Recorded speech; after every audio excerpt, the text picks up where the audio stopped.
This is the sixth day of Advent. It's a Friday morning. We hope your week has gone really well.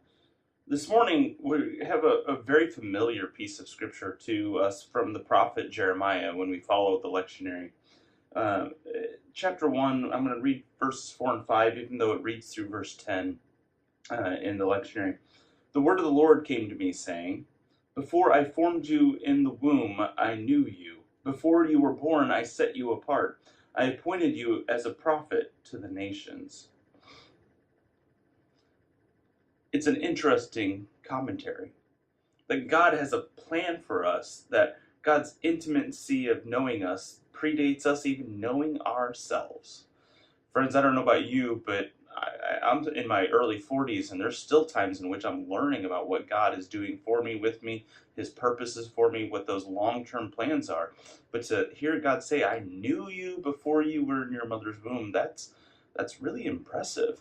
That's something to me that it speaks to how God continues to think forward about our future with a hope, as another piece of scripture reminds us.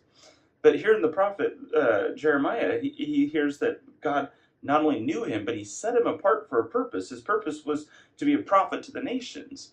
Now, I don't know what your purpose is, but you might actually be called to be a prophet to the nations. To be a prophet to the nations doesn't mean you have to be Jeremiah.